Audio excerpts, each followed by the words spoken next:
we talk a lot about Milei, and we've talked a lot about kind of what Milei has done, his success. Inflation's way down, poverty's way down, GDP is way up. By every measure, things seem to be going extraordinarily well in Argentina. Indeed, it is causing a lot of people a lot of surprise. People didn't expect, weren't expecting this amazing success. And the reality is that Milei has managed to get a lot more done than people expected him to do. I'll just say, before we get into the heart of what I want to talk about, a lot of this is gonna depend on how the future of all this is going to depend on how well his political party does in the election coming up in October. So we've got a few kind of months of suspense, maybe the most suspenseful election out there this year or in the next few years. What happens between now and October? The opposition parties that are used to handing out goodies to the electorate in order to get their votes are at it again. They are trying on a large scale to try to pass laws, since they dominate the parliament. They're trying to pass laws that will basically raise pensions and increase the welfare state and give out goodies, and would basically destroy the balanced budget that Milei, or the surplus budget that Milei has right now, and could create real problems to his reforms. And why are they doing this? They're suddenly doing this now. Why are they doing this now? Well, they want Milei to veto it. Milei will veto it, and then they'll be able to go to the voting public and say, see, we wanted to give you free stuff. He is the nasty guy who doesn't want you to have free stuff. Don't vote for him, vote for us. So it's all a political ploy more than it is anything in economics. Milei will veto it, and then it could be theoretically overruled. They could override his veto. They have that kind of majority in the parliament. Milei will have to hustle to try to prevent that from happening. Even if it happens, he'll probably tie them up in court until the election. So October is going to be really, really key and really, really important for the future of Milei's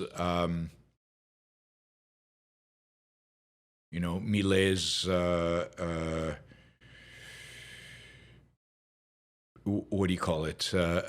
Programs, or Milei's program. I'm distracted by reading a super chat question. Anyway, we won't know kind of how this is all going to go until we get to that October elections. At the very least, Milei is going to need to do well enough to be able to guarantee that his vetoes cannot be overridden, and I think he'll probably do that well.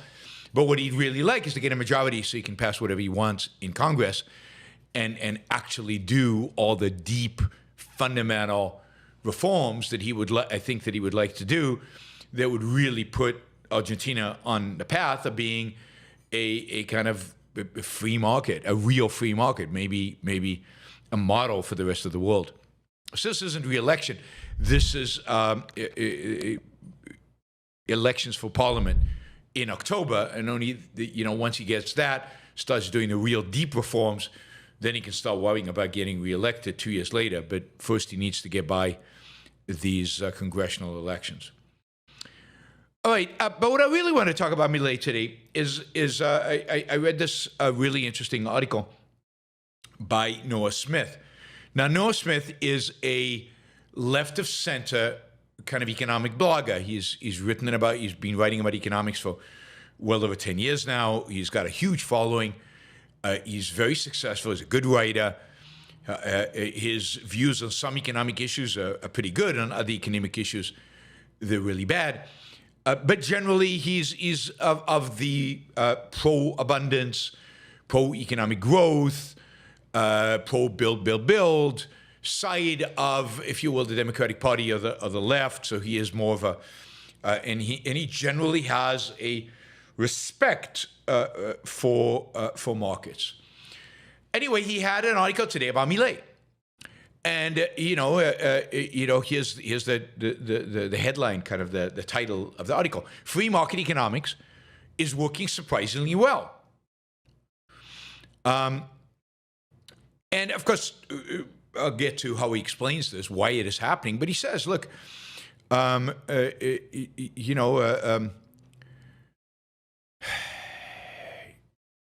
people have been blaming neoliberalism. Neoliberalism is a stand-in for capitalism, if you will, for free market economics.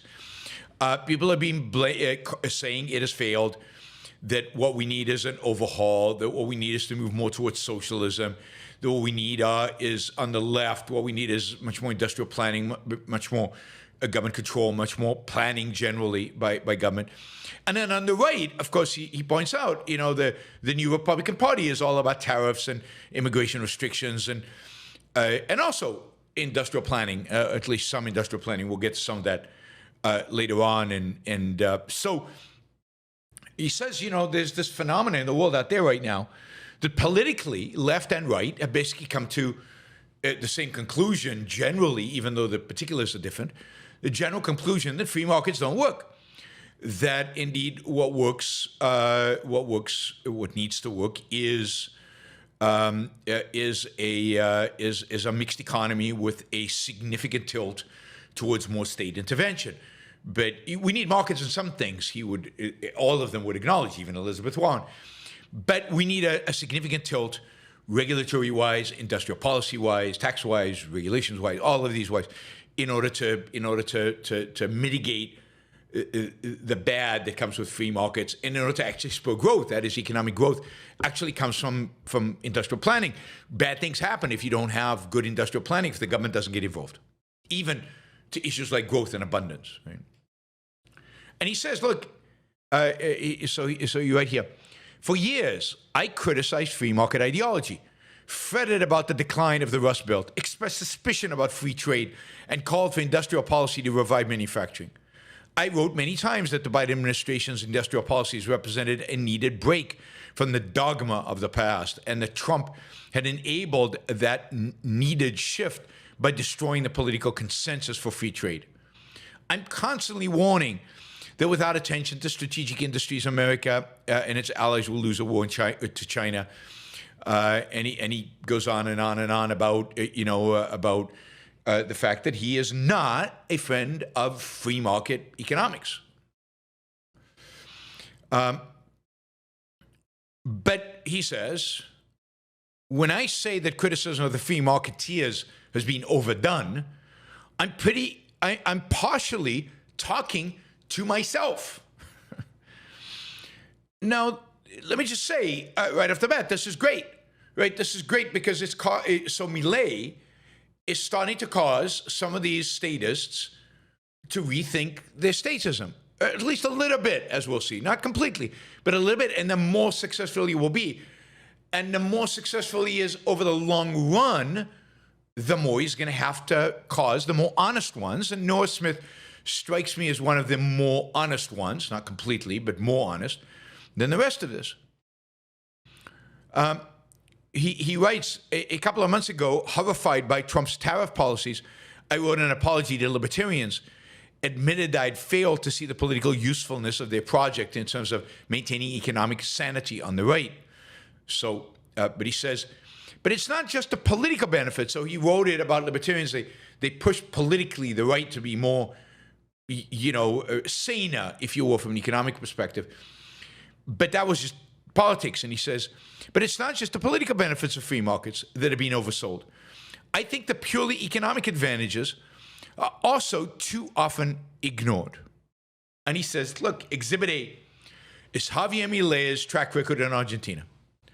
A year and a half ago, when Milei was elected president of Argentina, a bunch of left-wing economists warned darkly that his radical free market progress would lead to economic devastation. Let me quote from these left-wing economists, right, who were predicting devastation. The election of the radical right-wing economist Javier Milei as president of Argentina would probably inflict further economic devastation and social chaos on the South American country. This is 100 leading economists wrote, right, including my favorite, Thomas Piketty, but many others, pretty well-known economists on the left. Anyway, the reality is that Milei actually cut government spending, which most economists call fiscal austerity. I hate that term. I mean, it's not austerity. It's just shrinking government or stopping government from doing things that it shouldn't be doing, and eliminating all the functions that it shouldn't be engaged in to begin with, both for political reasons and economic reasons. But Milei actually cut government spending. Really, not the Republican kind of government spending, cutting government spending where you cut the growth, but you actually increase the dollar amount of spending. He decreased the dollar amount of spending. He decreased the amount of actual spending. As Noah Smith writes, Argentina's long-standing economic model, created by dictator Juan Perón in the 1950s, I think it even goes before that, involved a large and complex array of public works projects and subsidies for various consumer goods like energy and transportation. Milei slashed many of these, as well as cutting pensions, civil servant employment, and transfers to provinces.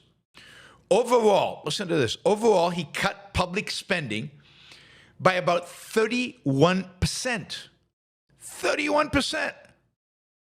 Now, think about these Republicans whining about the fact that they cut a little bit of spending, but really increased relative to what was projected, or Democrats claiming a fiscal catastrophe because they cut a little bit of Medicaid, even though they're spending a huge amount on everything else.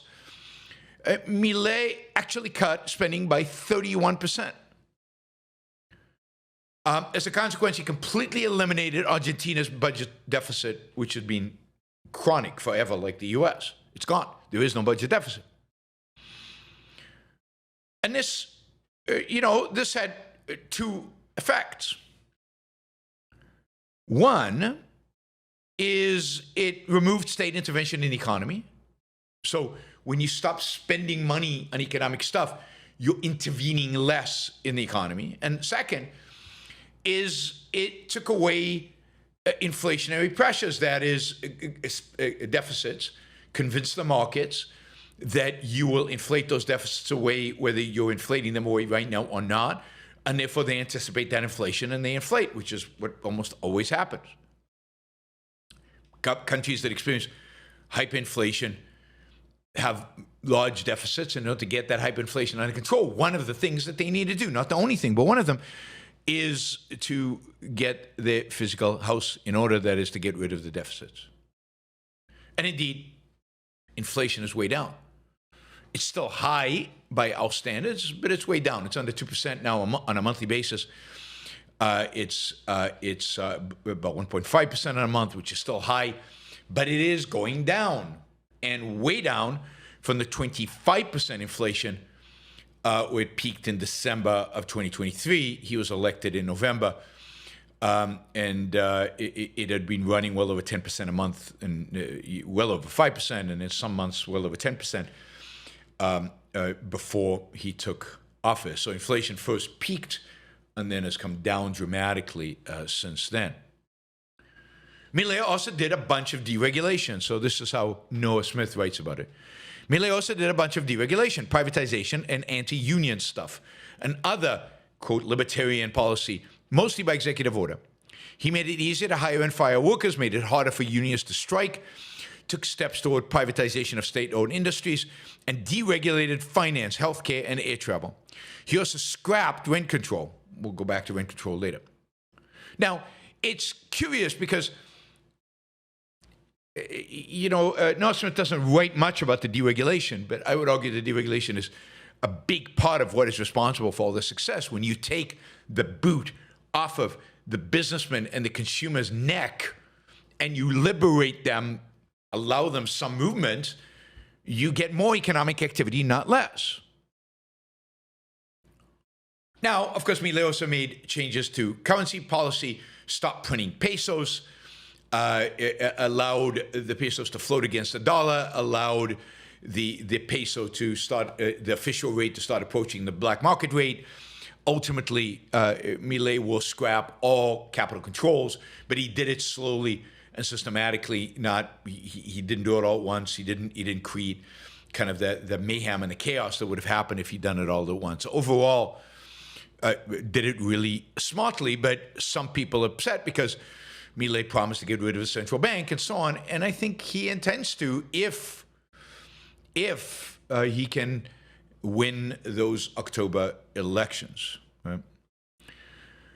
Noah writes, the left economists thought that this was going to be a disaster for regular Argentinians. Austerity represents temporary pain. It destroys aggregate demand. This is Keynesian terminology. In the short run, raising poverty and unemployment, cuts to social programs and consumption subsidies hurt. Lifting rent control could raise rents. And in fact, for the first year in Milei's term in office, the poverty rate did soar from an already high 42% to 53%. Unemployment went up to over 7% as the economy went into recession in 2024. And then he continues, but then a funny thing happened. The recession ended and Argentina bounced back. He's quoting a news article. Argentina economy grew year over year for the second consecutive quarter by the most since 2022 as the economy recovered from last year's recession. Gross domestic product expanded 5.8%. It now looks like it's over 7%. It's over 7% in the second quarter. This was in the first quarter. Monday data showed signs of recovery at the consumer level, with private consumption growing 11.6%.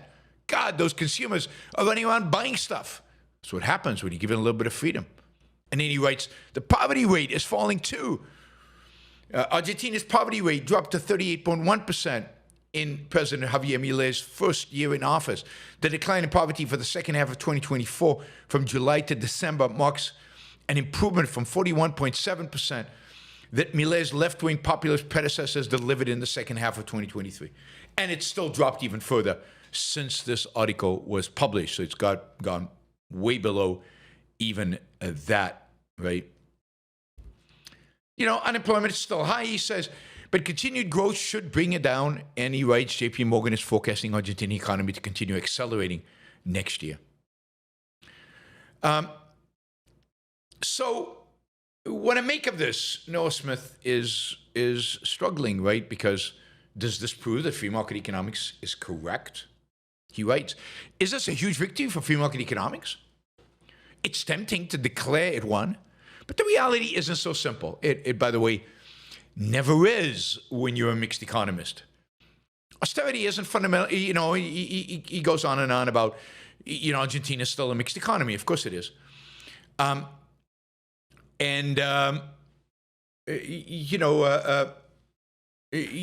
didn't do some of the things that people really were afraid he would do, like dollarize, which would have been awful according to him. We will see if and when Milei dollarizes, if it's such a horrible thing for the Argentinian economy. But he says, but still, Milei's success so far should make us somewhat more confident about free market policies, especially when we evaluate them against the new socialist ideas that have been gaining currency in the U.S. He's very much against the Mamdani and the kind of the socialism that's out there.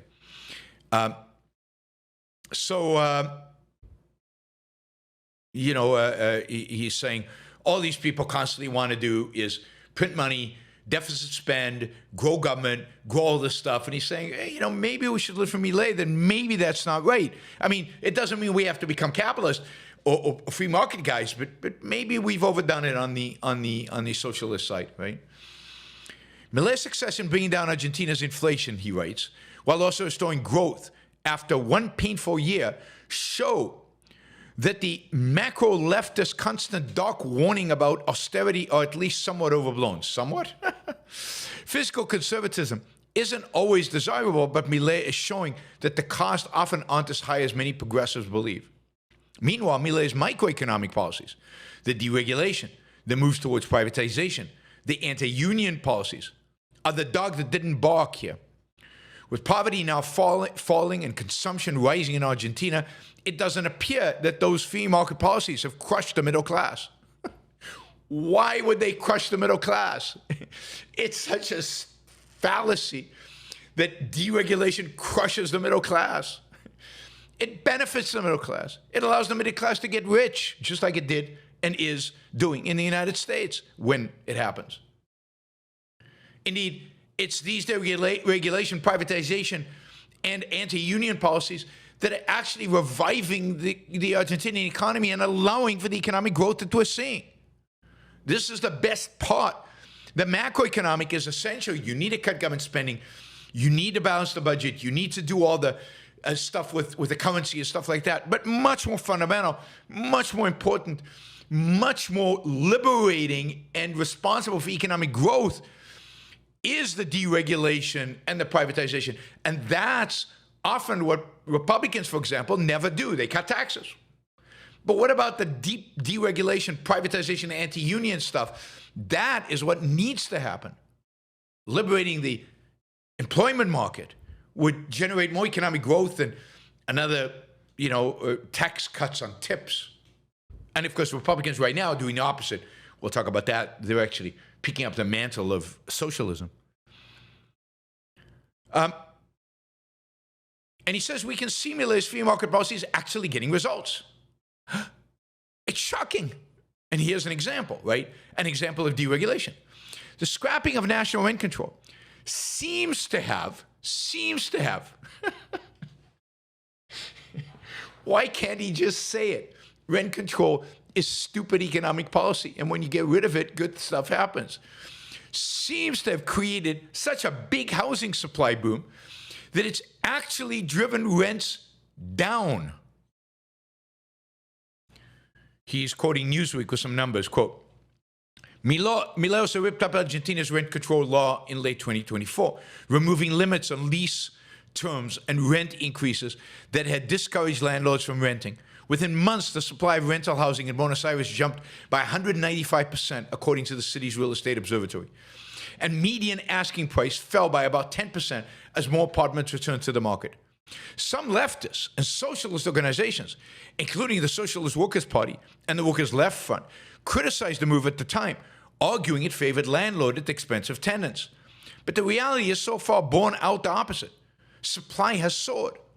On Zona Prop, one of Argentina's largest real estate platforms, traditional rent listings surged from about 5,500 before the reform to over 15,000, 180% increase, with a third of that rise happening in just the first month after deregulation. Now he says, Noah says, it's too early to know the full effect of these policies. They can't embrace it. They can't actually go with it. I mean, even Noah knows that deregulation in the 1970s in the United States, which he probably supports, was a huge boon to the U.S. economy. And yet, it hurts him. He struggles. He says perhaps inequality will eventually increase as a result of all Milei's deregulation, or perhaps poverty will stabilize at an unacceptably high level. Inequality. Why would they care? Let's assume inequality does increase, but the poor get richer and the middle class get richer, but the inequality explodes. Who the F cares? And then he says, this is actually good, he says, and when we compare Milei to the Latin American regimes that socialists and progressives have endorsed in recent years, there's just absolutely no comparison. This is good. In the 2000s, Joe Stiglitz was overflowing with praise for Venezuela's Hugo Chavez. This is Stiglitz, Nobel Prize winner in economics, Joe Stiglitz. I once met Stiglitz. He walked out of the room on me. We had a dinner with Don and I and a bunch of economists, including 2 Nobel Prize winners, him and one other. And he walked out after a while. It was like, this was too ridiculous. He walked out. Noah continues. We all know how it turned out. Venezuela suffered one of the most catastrophic economic collapses ever recorded outside of wartime. But in 2022, Stiglitz praised Milei's Argentinian predecessor for resisting calls for austerity after the panic.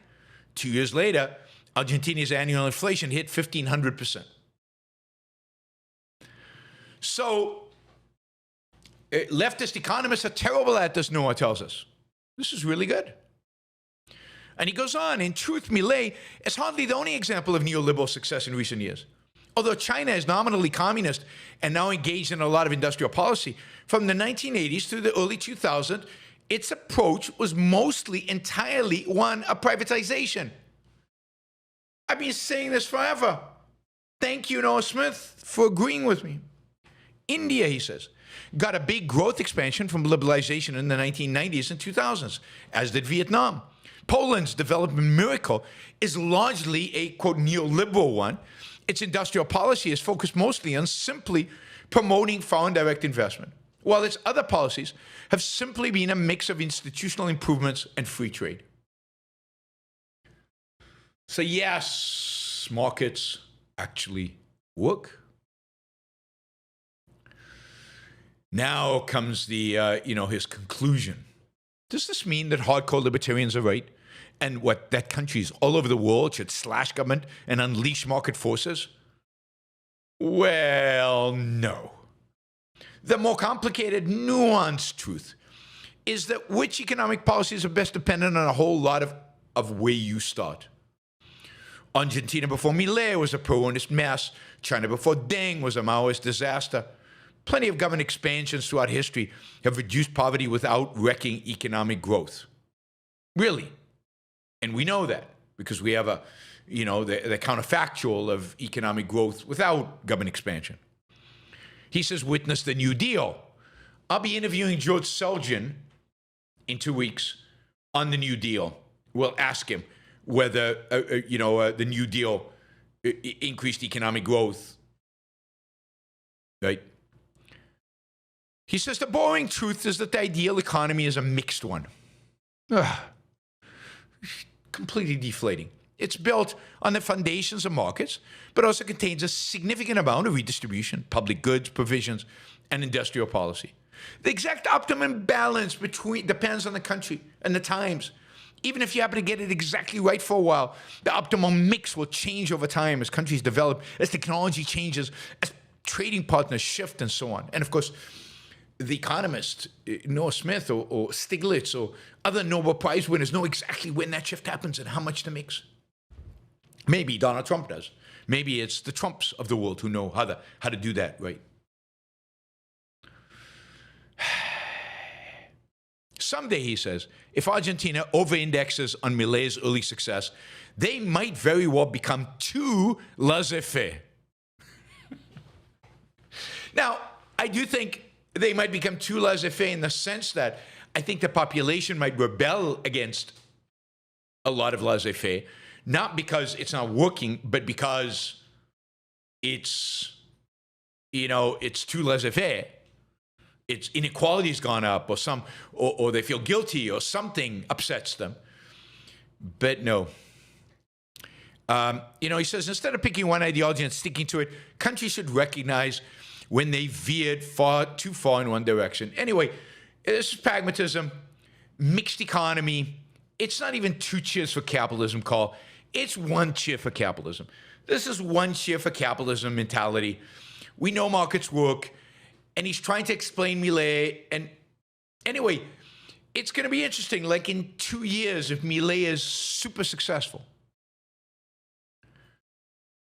what will Noah think then? Again, I think he's relatively honest about these things.